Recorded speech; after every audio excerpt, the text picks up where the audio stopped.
Hello, everyone. My guest today is Soren Monk Hansen. He's the founder of Arkey. He's also an entrepreneur, CEO, M&A lawyer with a twin girl dad. He graduated law school with highest point grade average, tried out for traditional law for 7 years, and then quit to disrupt legal business processes. And now is the co-founder and CEO of a 27-person company of lawyers, data scientists, and developers on a quest to remove manual document handling. Soren, are you ready to take us to the top? Yeah, great. Thanks. Sounds great. You Very bet. impressed about that introduction. Good. Well, hey, I appreciate that. Am I hired? Yes, you get it. All right. Tell me about Arkey. What's the company do and how do you make money? So Arkey is an AI-based company secretary that automatically finds, reads, and organizes companies' financial and legal documents. So the problem today is that most businesses have their documents scattered across different drives in Dropbox, G Drive, email attachments, etc. And the reason for this is usually that, document organization, no matter how cool a system you got, it ultimately relies on human behavior. So your own preference for file names, folder names, taxonomy, etc., dictates where the documents end up. And most people are just a bit lazy when it comes to actually filing correctly, meaning that everything ends up everywhere. That is the problem we're targeting. What we look into here is the company wastes, an average employee wastes 3.5 hours per week on actually organizing and looking for documents. There is a risk of not having control of your legal and financial documents, obviously. And lastly, there is the compliance issue that even though you don't like to, you actually have to get the control of your legal financial documents. And we solve that by applying machine learning to actually look through your drives, the drives that you invite us into. You're obviously in full control here. And say, hey, Arkey, please take a look at my email attachments. Please look at my Dropbox. Please look at my G Drive. Please look at my desktop. And Arkey will run through these destinations, find relevant documents, and then label them in uniform taxonomies by actually producing its own label using machine learning by analyzing every last syllable of the document. So we don't care whether the document is called Nathan's Cool Document. If it's in fact an employment agreement, we'll read every last syllable and tell you what it is. Got it. You're actually reading the document, not just the name of the file. Yeah. Very good. And what do people pay on average for this per month? So an average user, per user, you pay about 40 Danish kroner. That corresponds to $6.25 per month. Okay. And I assume you're not selling each individual seat. You're kind of selling group plans at a time. So when the average customer signs up for you, how many seats are they typically buying? Usually they're buying in between 10 and 20 seats. Okay. Right. We're pretty early stage right now in terms of putting product in market. So we just launched our first paid module. And right now our main focus is actually user engagement and proving a willingness to pay. Rather than proving a certain amount, we want to prove that people are willing to pay for this service. And we'd rather focus on making them fall in love and engage with the product than right now making them pay. Even at the end of the day, we obviously want them to pay. Of course. As much as possible. Just to be clear, though, so each customer right now, 10 to 20 seats at $6 a pop. So each new customer pays between $60 and $120 per month. Is that about right? Yes, it sounds right. Okay. And so put this on a timeline for me. When did you guys launch the company? So actually, this is built on top of consultancy. Me, myself, I'm a lawyer, so I had no obvious way into tech. But I just saw that the companies we helped at the law firm I used to work with, documents were a huge mess. So we wanted to do something about it. We just thought we had to go out of the traditional way of a law firm to help this out. So we started a consultancy, a document handling consultancy. And what we saw, that was still like close to, it was 99% analog. I think we applied an Excel spreadsheet, so we thought we were more digital than the law firms, which we probably were. And what we did the first 2 years, we basically helped the companies identify and then organize those. So Soren, what was the first year? When did you launch? The first year was 5 years ago for the consultancy. What we saw was that we usually solve their problems on a use case basis. So usually if you wanted to get your company sold, you wanted to implement a contract management system, you'd call us to actually find your documents to put into those systems, put into a data room for due diligence. What we saw was that we asked our customers, on a use case basis, we can help you out, but why are you such a mess? What are your contracts? They're not based for use cases. They were actually based for you on a day-to-day basis to do whatever the contract was aimed for. And we asked, so don't you need like a daily use case here? And basically all of our customers said, yes, we would love to. And I had like dollar signs in my eyes. I thought this is going to be a great consultancy. However, we simply weren't able to meet demand with the consultancy. We needed something automatic here. So, Soren, I was going to say, so when did you launch the software? It was 2 years ago or 3 years ago? So we started building the software 3 years ago, getting our first machine learning data scientist on board. And we just launched the software in a beta late last year, got some beta feedback, iterated on that feedback, and then we launched our first paying module 4 months ago. Okay. And did you fund, the first 2-3 years of development there before there was $1 of revenue? Did you just fund it with the consultancy revenue? Exactly so. Then last summer we got some investors on board, but it's primarily funded through consultancy. I see. Okay. So how much have you raised to date? Funding? Yes. Close to 500K US. Okay. So not that much funded. And was that and how do you structure that when you reach out to investors? Were they investing in both the agency and the software, or just the software? Well, they de facto invested in both, but obviously wanted to invest in software. The reason for the consultancy here is that it actually gives us access to know-how of the companies and data. Working with machine learning requires a lot of heavy training to deliver the algorithms plug and play to our customers.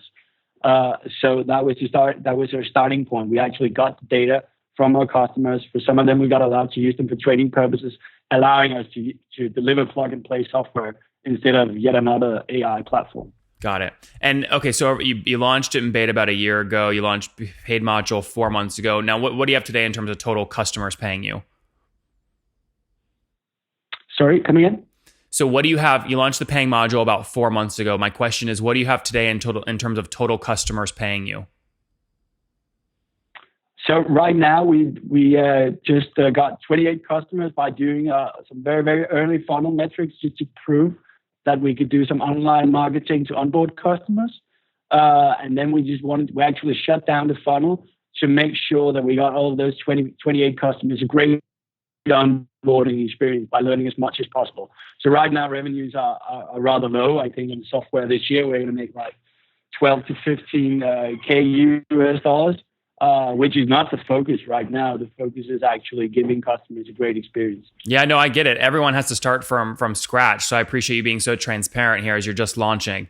So 28 customers, 10 seats on average, $6 a seat. You said $60 a month on the low end. So, I mean, that would put you at about $1,600 US dollars right now per month in revenue. Is that about right? Yeah. Okay. That sounds about right. And a year ago, obviously, there was none, right? Because you hadn't launched a paid module. That's correct also. Yeah. So Soren, that's infinite growth, right? That's what you want. Exactly. So looking at my budgets, I cannot continue making infinite growth, but I'm hoping for in absolute figures, a whole lot more right now. Yeah. Right now we're learning a lot. We've not been as focused on just getting, we'd rather prove that people want to pay and they want to engage, and then from there upsell. Actually, our business model is to make sure that we clean up companies' document mess by giving them that one access point for their financial and legal documents.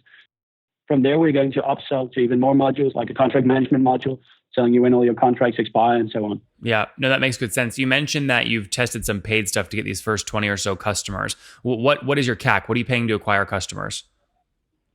So right now we paid the first funnel we ran. We pay about $222 US dollars per customer. Okay. Well, that's good. I mean, if they're paying $60 a month, you get paid back in what, 3 or 4 months?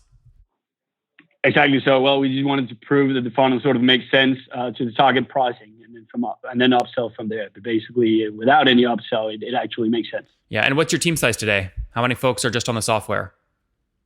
27. Okay, 22 are running the consultancy. Yeah. So, I mean, just to be clear, I mean, since you've raised so little and you've got 27 on software, the consultancy must be generating a ton of free cash flow to pay all these salaries, right? Well, you would think so. Otherwise, we're just really, really good at hiring people that want to engage in the team. And the latter is actually the truth. So people are onboarded on a mission here. So yeah, but so just to be clear though, come on. I mean, data scientists can easily go out anywhere and command $170,000, $180,000 salaries. I get that you're probably a convincing guy and you're really smart and there's a big mission, but these people aren't working for free. To be the truth is actually they're working for close to free right now. So our burn rate right now in US dollars is still below 100K Okay. monthly. Okay. Yeah. That's if you take 27 multiplied times 4, grand a month, right? That obviously keeps you under or around that 100 grand mark. But I mean, when you walk me through how you're incentivizing these people, because other early founders always wonder how to incentivize people to do work for free. So how are you able to get a data scientist, someone who's extremely smart, not pay them, not give them equity, and just convince them to work for free? Well, equity is of course part of it. But the other part is then making sure that they can actually work with what they love. So take, for instance, a data scientist. Data scientists usually spend half of this day annotating data instead of writing the clever algorithms that is what they really want to do. So what we did was that we built a team of librarians. We named it Data Island. And then we made sure that they were the ones that were going to label and annotate the data, delivering to the machine learning team to make sure that every data scientist could actually spend the time on what they love the most, writing algorithms. So we make sure that not only do we have an efficient allocation of work, we also make sure that people get to work with what they love. Yeah, no, that is part of it. And where's everyone based? Are they all in Sweden? They're all based in Copenhagen. Okay, very good, very good. Good, but everyone in Denmark though.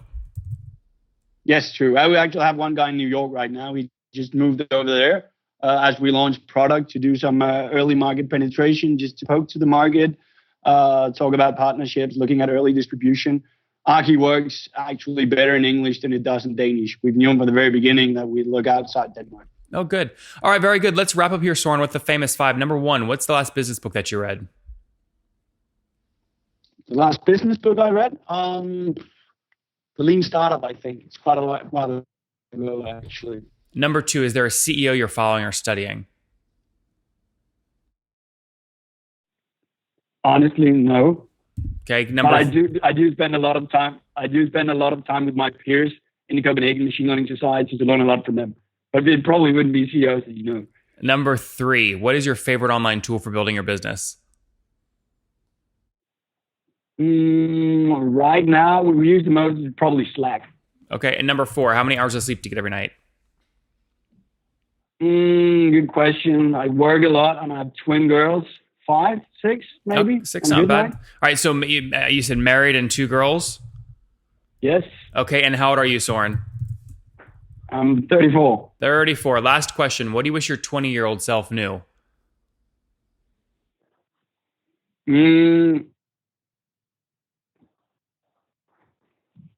It's sort of to in a way they got clever older than me. One thing I learned by building startups, one of the things I wanted to be cool is that rebel that made all his own decisions, which is also pretty cool. But sometimes it's really, really nice to just go ask people to get some decent advice, people who actually know stuff.